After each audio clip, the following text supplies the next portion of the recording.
Bienvenue sur Africa 24 dans cette nouvelle édition du QG News. Voici les titres de l'actualité. Gouvernance et corruption ont fait l'objet d'une conférence au Botswana les 13 et 14 juin. Une rencontre organisée par l'Union africaine et les bailleurs de fonds internationaux pour tirer les leçons post-Covid afin de renforcer les systèmes de gouvernance et d'intégrité. La Tunisie veut développer son mix énergétique. Le pays envisage de mobiliser un investissement annuel de 900 millions de dinars pour mettre fin à sa dépendance extérieure et pour redynamiser de 35% les projets énergétiques d'ici 2030. Et le gaspillage est banni à l'heure où la question de la sécurité alimentaire s'invite à la table de nombreux pays. Le Ghana détient depuis plus d'une décennie Food for All Africa, une banque alimentaire fondée par le chef Elijah Addo pour aider les populations les plus vulnérables. Mais tout d'abord, le climat reste tendu entre le Rwanda et la République démocratique du Congo. Plusieurs milliers de personnes ont manifesté ce mercredi 15 juin à Goma, localité située dans l'Est congolais à la frontière avec le Rwanda. Leur mot d'ordre, dénoncer, je cite, l'agression rwandaise et exprimer leur plein soutien aux forces armées de la République démocratique du Congo. Au moins une personne a été blessée lors de cette manifestation. Rappelons que Kinshasa accuse Kigali de soutenir les rebelles du M23 qui sévissent dans l'Est congolais. Après la parole, place aux actes au Mali. Le retrait des soldats maliens de l'organisation sous-régionale de lutte contre le terrorisme G5 Sahel a débuté. Les instructions pour concrétiser ce désengagement ont été données le 14 juin. Rappelons que le 15 mai dernier, le Mali avait annoncé son retrait du G5 Sahel pour contester le fait que la présidence tournante de l'organisation, qui devait normalement lui revenir depuis février dernier, ne lui était pas accordée. Rappelons que l'effectif malien représente près de 1400 hommes sur les 5000 que compte la force conjointe du G5 Sahel. Le Botswana a accueilli les 13 et 14 juin une conférence de haut niveau sur la promotion de la bonne gouvernance et la lutte contre la corruption. Une rencontre organisée par l'Union africaine et le Fonds monétaire international pour améliorer les possibilités de croissance post-Covid grâce à la bonne gouvernance. Reportage de notre envoyé spécial au Botswana, Fraterne Dakaisenga.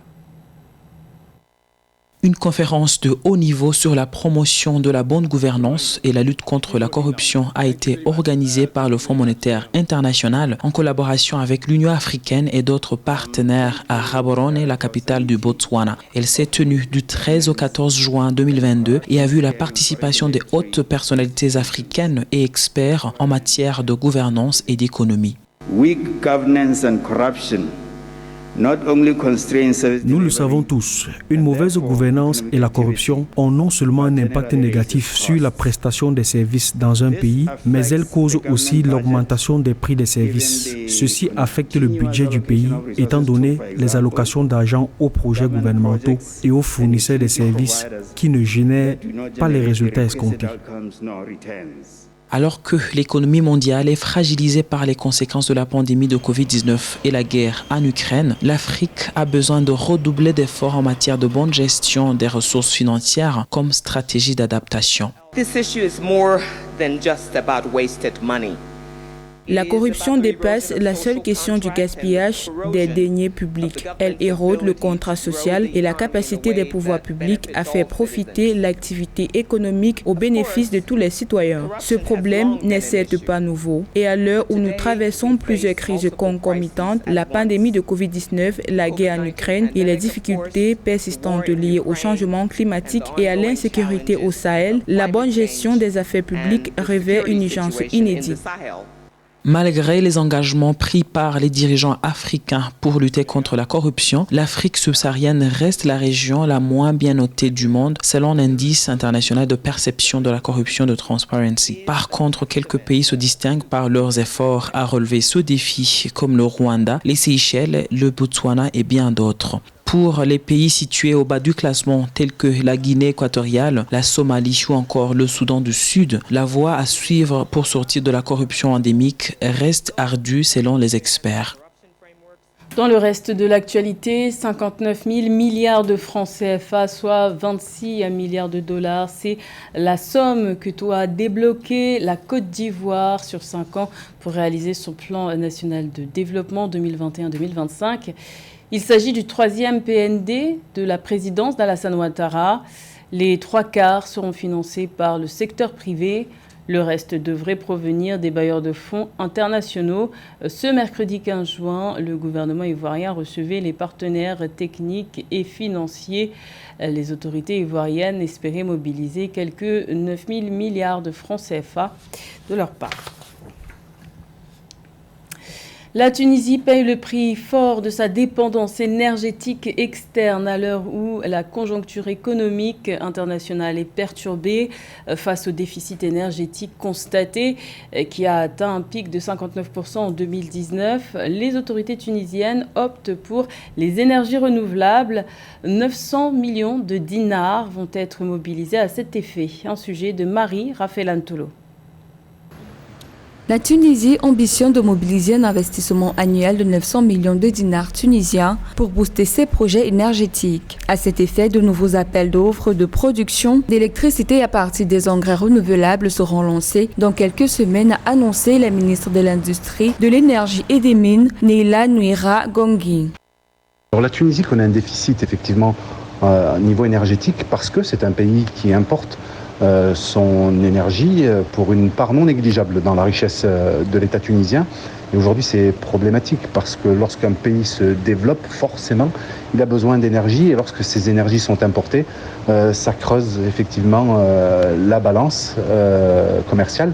Et là, pour le coup, la Tunisie prend une décision qui va dans le sens de l'histoire, puisque les énergies renouvelables sont l'avenir, non seulement pour l'exportation, et ça peut représenter à ce titre-là une manne en termes économiques, au niveau de l'emploi et au niveau de ce que ça peut rapporter à l'export.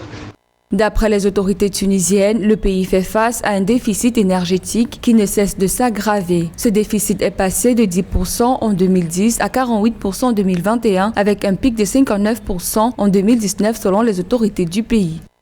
Aujourd'hui, un pays qui souhaite se développer doit avoir une part d'énergie renouvelable produite sur son propre sol pour pouvoir alimenter son économie et ne pas dépendre essentiellement des conjonctures économiques. D'après le ministre de l'Énergie et des Mines tunisien, le pays projette de mettre en place une capacité supplémentaire de 4300 MW de R d'ici 2030, soit une capacité annuelle de 500 MW sur une période de 8 ans.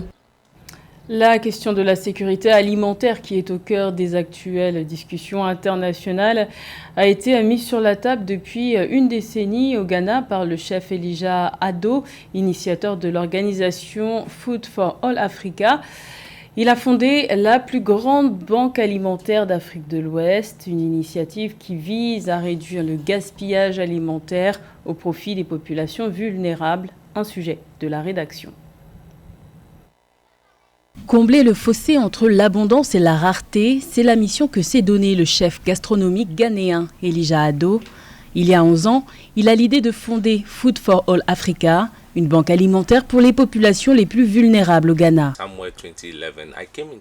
En 2011, je suis entré en contact avec un homme handicapé mental qui emballait des aliments à emporter avec ses collègues dans la rue.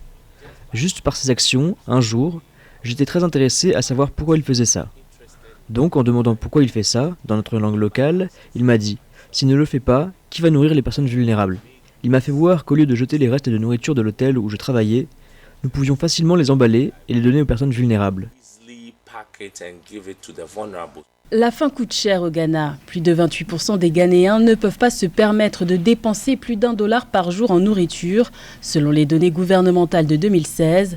Dans son food truck, Elijah Ado distribue des repas conçus avec environ 40% des ingrédients invendus des supermarchés, des grossistes et des agriculteurs. Des stocks invendus qui finiraient autrement dans les décharges, avec des conséquences économiques et environnementales. Lorsque la nourriture est gaspillée, ce n'est pas seulement la nourriture que vous avez gaspillée. Vous avez gaspillé de l'argent, vous avez gaspillé des espaces de stockage, vous avez contribué aux émissions de gaz à effet de serre.